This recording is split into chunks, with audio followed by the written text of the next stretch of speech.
We are Steve and Jill. Together, we've been buying and reselling land since the 90s. Our data-centric approach leaves our buyers asking, how can you sell it so cheap? Here on the Land Academy Show, We answer that and more. Steve and Jill here. Hello. Welcome to the Land Academy Show, entertaining land investment talk. I'm Stephen Jack Butella. And I'm Jill DeWitt, broadcasting from sunny Scottsdale, Arizona. Today is Jack Thursday, and I'd rather be dead in Arizona than alive in California. That was from The Banana Stand, Arrested Development. Yep. I love that show. Such a good show. Before we get into it, actually it was in reverse though, on the show. Okay. Rather be dead in California than alive in Arizona? Yeah. Yeah, okay, got it. Like a lot of states, we're adjacent and we're not big fans of each other. Before we get into it, though, let's take a question posted by one of our members on the landinvestors.com online community. It's free. And if you're already a member, Land Academy member, join us on Discord. Actually, I have something funny to share about that real quick. I talked to our insurance guy today, our former insurance guy in California. He informed me that he recently got his like certification or license, whatever, for all the states all his people are moving to out of California. He says, I've got Nevada, I've got Arizona, I've got Texas. Florida. Exactly. He's like rattling them off. He's like, so I can help you in Arizona now. And I'm like, oh, this is funny. I didn't know that. He's like, yeah, because all my clients were leaving. So anyway, Ty wrote, I am new and working through the steps, so take this with a grain of salt. I hired a full-time customer service specialist off Online Jobs. Onlinejobs.ph for the Philippines. Okay, interesting. I made sure to include data specialist in the post, and I got about 20 resumes. In my post, I requested a video introduction, which I understand can limit replies, but I thought it important to find someone outgoing and personable. Outstanding. Took the best 5 and did one-on-one interviews. Hired the best of those for a 1-week working interview. Made Jason, team member number 1, an offer today, and he accepted. I am stoked at the level of communication, knowledge of data systems, ability to handle tasks without handholding, and overall professionalism. 0 accent, by the way. I could not be happier, but it's only been a week. He'll be working my time zone, too, by the way.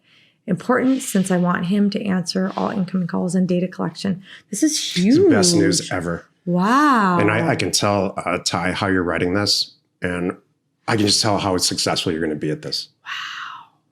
That's so good. I'm really happy for you. And I think we've had nothing but positive experiences with the Philippines in general. That's really good. We have a lot of people working for us in the Philippines. Yeah. And they all report to our department heads here in the States.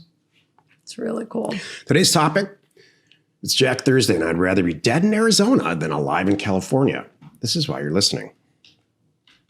All right, so you turn that all around. Why? What's the problem with California? Really, I ask myself this all the time, and I'll start off by saying this very positively. It's a shame what's happened to California. It's a shame what's happened to Detroit. So I grew up in Detroit, and I watched it deteriorate to nothing. And it's sad to the point where I had to leave.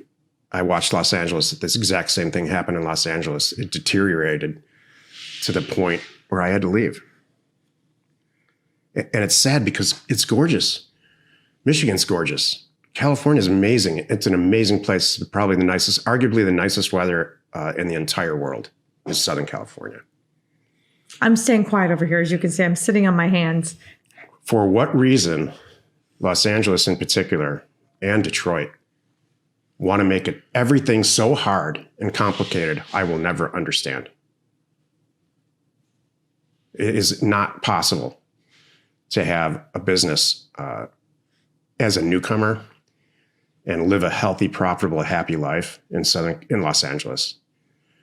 If you inherited a house that your parents owned or your relatives owned prior to 1976 and it's all Prop 13, you don't have to pay real estate taxes like the rest of us. You pay taxes, but it's... Who does that benefit? It's much lower. Look it up. It's interesting. Yeah. It doesn't benefit me. And we're the ones who are bringing all the money to the state, people like us. You know what's interesting? Can we talk about this now? Yeah. I was just thinking about that. I'm like, your points are not incorrect. I was born and raised there. I still love it terribly. And I love it terribly too. yes, I can't do business there. they do make it hard, which is true. And I'm like, God, why is this so hard? You got to jump through these hoops, jump through that hoops. And the fact that people don't believe this, but let me tell you, it's true. They go door to door in office buildings to see who's there, to make sure you're on their list and they're getting Improperly money taxed. from you. And, you have all the right, whatever they want. It's really crazy. We filed our last tax return in California this year. I kind of wasn't done with my story. Oh, sorry. Oh, go ahead. So my point was it's interesting how much they're the only state that I know of that they have the staff that they have to go after and track down people and collect the money and make sure every square inch is accounted for. And I was thinking, why are they that way? And I wonder, honestly, if the taxes that they're not getting from Prop 13 has something to do with that. Because, just let me finish. Because I agree, where we were living in Hermosa Beach, there was a large percentage of people all around South Bay that were there for years and decades. They got their mom and dad's house. Mom and dad are still alive. Our neighbors would tell us, we rent this house in the summer for 1 week, $6,000, and she's like, I can't believe it. And guess what our taxes are for the whole year? $6,000. I'm like, sheesh, so everything else Ours is gravy, was 60. So anyway, my point is there's a huge imbalance, and I know that people can't afford for it to revert, what it would be right now today. Well, how about I know. Hold on a moment. take the Prop 3? Go ahead, Joe. And it was sad is they started to they tried to undo Prop 13 last fall while we were still there, and starting with commercial properties. It didn't pass. I thought it was going to pass. I really did. I thought that was really interesting that people would say, you know what, they can afford to do it, but that didn't pass either. So I do see that's a discrepancy. I don't know. I think they've gotten into this sad way of doing business and everybody's used to it, and it stinks. It is true. So many things there take so many extra forms, so many more steps. The process is horrible. So the beautiful thing is when you are in another state, like Texas, Arizona, there's places like, this is all you need. Yep, you're done. Have a nice day. What do you mean I don't have to do all this extra stuff? Well, they're like, no, you're good. Here's your license. You're good to go. Wow, this is great. So that's the problem with property taxes. That's a tiny little chip in the whole iceberg of the real problem with Los Angeles specifically. The real problem with LA is the people. I don't think people really want to walk around trying to make life hard for each other. The real problem with Detroit is the people. They've made it this way. They continually, systemically hire people to represent them at the state and the local level that are complete idiots and don't care about the actual well-being of the state from a financial standpoint and every other way. They're inept. They care about the lowest common denominator for some reason. And when has the lowest common denominator of anything worked out? I'm a fan of giving everyone... I'm not even close to being done on this topic. Okay, you're good. All right, no, that's fine. And what makes it worse, Detroit does not have this problem. What makes it worse is if you talk to somebody in Los Angeles who grew up there, Jill's from Orange County, so I can say this. Oh. They believe that it's the center of the universe. Why would you ever leave here? Are you kidding me? This is it. This is the greatest place there ever was. No, it's not.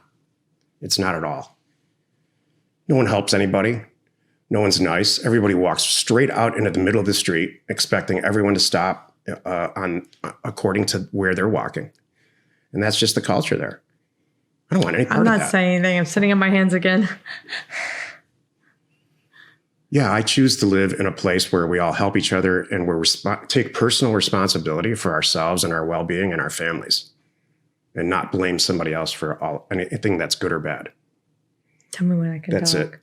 You can find good and bad people everywhere. That's a fact. But I do have to say this. I agree with you on part of the This is really going to be people are going to love this show or hate this show. Hope you're fast forwarding this right now. But I do agree with that. The fact that what I was going to say was I believe in giving everyone the benefit of the doubt until they prove me wrong. For example, our governor. I went in, not my former governor in California. I went in with good high hopes until not only was he lying, it was caught lying and doing things like that and going against the do as I say, not as I do kind of thing with the whole COVID and all kinds of other things. I'm like, and now you blew it with me. Nobody's accountable. Then I have one more. He destroyed San Francisco. I'm not done. As the mayor. I'm not done. The second one is the ding dong in LA County who decided that all these minor offenses we're not even going to charge people of. That was like representing the lowest common denominator. Like, hey, if it's under $1,000, we're not even going to do anything. Steal away. What the heck? There's so many other wrongdoings people can do that no one's going to be held accountable for. I'm like, oh, it's bad. Wow, Jack, I thought this show was supposed to be about land. Yeah, what is this about? Here's the problem. Oh. Jill and I did a ton of real estate deals in California, past tense. And LA County. Past tense. And they tax us now on the exit, the entire state, just like Canada. That's a good point. All the real estate values are going down, just like they do in Detroit. And I expect and predict that eventually you'll be able to buy a house in Los Angeles for $5,000 or $6,000, like off the MLS, like you can in Detroit. Really? Yeah. Oh. All right. I don't believe that, but okay. I don't think that will happen. It'll be interesting to see. But anyway. I like the big... If you Google how many people have left the state of California last year since COVID, actually, everything was fine until COVID. That's true. Everything was fine. We could handle it. It was pretty much, there was enough positive and good people. People didn't flip their lids like they did. So I get it. But I guess my point is, it's good to understand what's going on in these other areas so what you're getting into. That's right. As a land buyer. That's exactly right. You need to understand their mindset. Mm-hmm. So that's why I'm a fan too. Sometimes we have very unique specific mailers we'll do in certain areas. Like, you know what? I want to maybe not answer the phone, but I'm going to listen to some of those calls when they come in.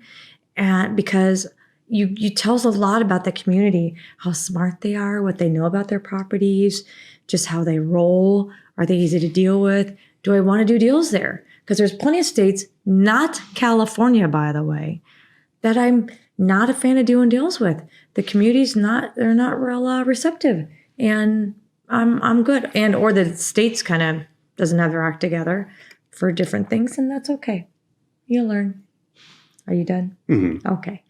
Happy you could join us today. 5 days a week, you can find us here on the Land Academy Show. Tomorrow is Jill Friday, and she's going to talk about showing up for work. And I promise it will not be a rant. You are not alone in your real estate ambition. Yeah. I promise that the numbers on Jill Friday will be lower than the numbers on Jack Thursday. All right. They want the rant. Okay. All right. I'm gonna go with you on that. I think that's you control Clubhouse though, so it's okay. In the end, we all benefit. It's okay. You got it. Hey, by the way, please be sure you check out our YouTube channel. If you like what you're seeing and like what you're hearing, please check out YouTube. Hit the subscribe button, and please be sure to comment on the shows that you love. We're Steve and Jill. Information and inspiration to buy undervalued property. We hope you find our content valuable, and we appreciate your support. If you have not already, please check out our channel and hit the subscribe button. And your comments and suggestions help us to create the content you're here for. Hitting the like button helps to support our channel's algorithm and gauge your interest for future shows.